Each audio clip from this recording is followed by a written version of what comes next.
Hello, this is Mr. Green. In this video I'm going to give you whole class feedback about what is an art movement for Year 8. So in this first example we've got quite a nice simple, which doesn't necessarily mean bad, a simple layout. So we've got a colourful title, we've got some examples of the different art movements, and we've got the answer to that key learning question very clearly on here. Now I think this would be even better if this empty space was gotten rid of. There's two ways you could do this. You could either add some drawings or some simple colours in this empty space, or it could be condensed down onto a single page. Now that title and the information would have very easily fit onto one page, and that could have been the title page of the book, which is where it should have been, and then you wouldn't have had this empty space here. If we look at this next example, this person has done it on the first page of the book.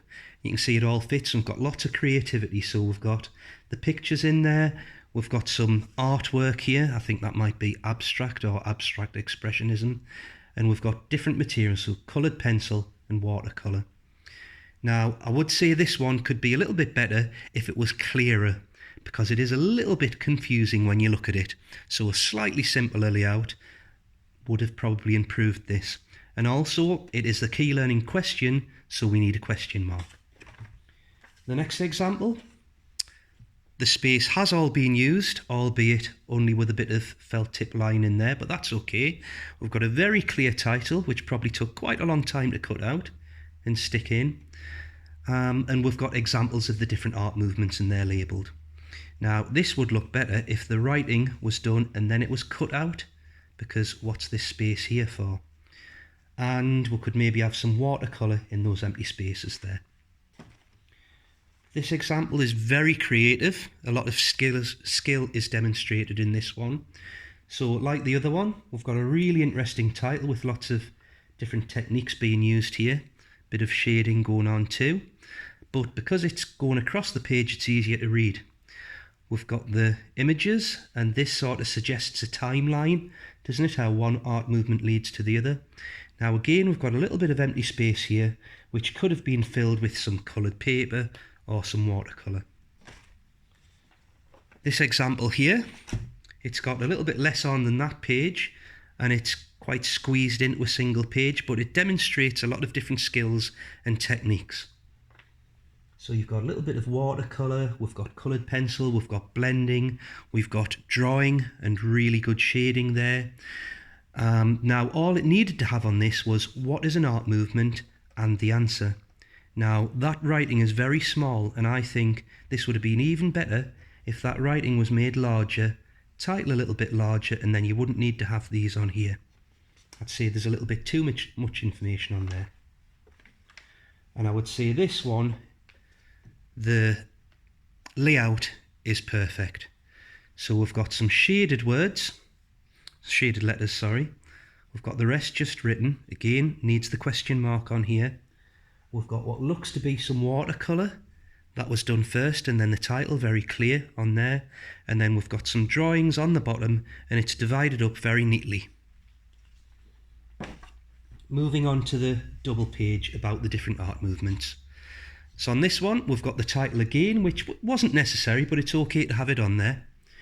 We've got the symbols representing the movement, and it's very easy to tell that that's expressionism.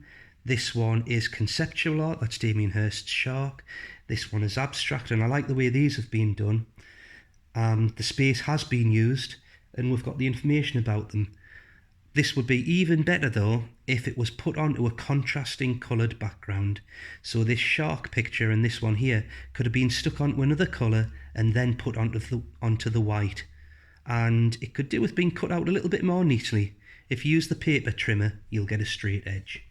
If you look at this one, that's exactly what this student's done. They've used contrasting colour for the background so the images show up. If you look at that one, that's actually a factory with a tower and palm trees, and it's upside down. So make sure you don't stick them in upside down. Get another copy of that and you can stick it over the top. Now the way the space is being used on here is all of the information is in this area, and then we've got abstract drawing around the outside. It would have been better if this was sort of spread out to fit on the full page, and this could have then gone in amongst the artwork. You've got a picture within a picture really on this example. Now if you look at this one, the composition is fantastic. No matter where you look, there's something going on, but it's still clear. It's not confusing, is it? The black with the white gel pen writing is very effective. And you can see the background, although you could see it camouflages the symbols a little bit, but because it's pale watercolour, I'd say you can still see the symbols quite clearly, and I can work out what most of them are. And even if I couldn't, then we've got the writing to go with it. Careful though, because that says minal art when it should say minimal. So just check that you haven't got any spelling mistakes. So what you're going to do now is you're going to look at your work, you're going to think about what I've just said, along with any other feedback that you've had, and you're going to choose 2 things on the green sheet to work on in the next half term. So you can choose these things yourself, you can talk to a friend, or the teacher can help you choose.